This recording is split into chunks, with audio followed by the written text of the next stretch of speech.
दोस्तों इस वीडियो में कतर के बारे में हम कुछ लेटेस्ट अपडेट आप लोगों के साथ में शेयर करने वाले हैं। तो वीडियो के साथ में आप लोग आखिर तक बने रहें, वीडियो को आगे ज़रूर शेयर करें। चलिए इस वीडियो को हम कंटिन्यू करते हैं। दोस्तों आज का जो पहला अपडेट है आप लोगों को यहाँ पर स्क्रीन पर नज़र आ रहा होगा। इसमें कहा जा रहा है कि अभी कतर में जितने भी लोग बाहर से विजिट के तौर पर आ रहे हैं, कतर में घूमने फिरने के लिए आ रहे हैं, तो यहाँ पर कहा जा रहा है कि इन सारे लोगों में से 53% लोग गल्फ कंट्री से आ रहे हैं। दोस्तों आज का जो अगला अपडेट है आप यहाँ स्क्रीन पर देख सकते हैं। यहाँ पर कतरी मिनिस्ट्री ऑफ वकाफ की तरफ से खरतियात में एक नई मस्जिद को ओपन कर दिया गया है। इस मस्जिद में 378 मेल और फीमेल नमाज पढ़ सकते हैं। दोस्तों आज का जो अगला अपडेट है यह आप में से कुछ लोगों के लिए इम्पोर्टेंट हो सकता है, तो ध्यान से जरूर देखें। यहाँ पर मिनिस्ट्री ऑफ पब्लिक हेल्थ की जानिब से कहा गया है कि मिनिस्ट्री ऑफ पब्लिक हेल्थ ने एक मेडिसिन कंपनी के खिलाफ कार्रवाई करते हुए इस कंपनी को बंद कर दिया गया है और इसके खिलाफ में मुनासिब कार्रवाई की जाएगी। इस मेडिसिन कंपनी को बंद करने का जो सबब यहाँ पर बताया जा रहा है, इसके बारे में कहा जा रहा है कि इस मेडिसिन कंपनी ने बिना लाइसेंस के, बिना परमिशन के अपनी एक्टिविटीज़ को चालू कर दिया था।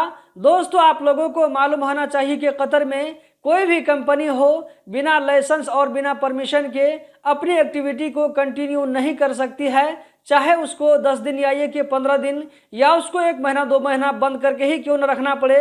जब तक उसको लाइसेंस नहीं मिलता है उससे पहले वो अपनी एक्टिविटी को नहीं चला सकती है। तो दोस्तों इस कंपनी ने हो सकता है कुछ ऐसे ही किया होगा कि इसने जो है लाइसेंस और परमिशन के लिए अप्लाई कर दिया, लाइसेंस और परमिशन मिला भी नहीं, इसी के साथ साथ इसने जो है अपनी एक्टिविटी को कंटिन्यू कर दिया।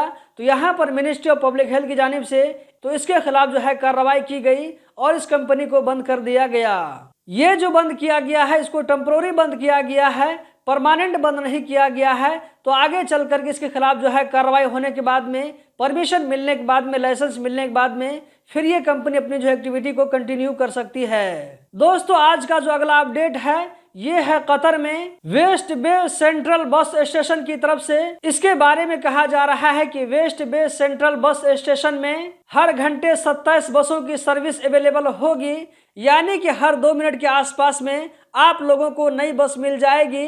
इससे यह है कि वहां के लोगों को ज्यादा इंतजार नहीं करना पड़ेगा।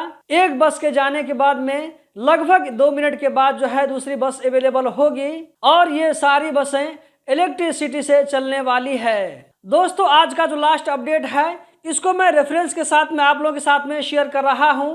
आप में से ये अपडेट उन भाइयों के लिए इम्पोर्टेंट हो सकता है जो कतर में ये कहते हुए नजर आते हैं कि कतर में किसी वर्कर के साथ में इंसाफ नहीं होता है, कोर्ट की तरफ से फैसला नहीं होता है। तो दोस्तों ऐसी बात नहीं है। आप यहाँ रेफरेंस के साथ में देख सकते हैं एक ऐसी लेडी जो कि एजुकेशन सेक्टर में काम कर रही थी। उस लेडी ने अपनी जिंदगी के 18 साल उस सेक्टर में गुजार दिया।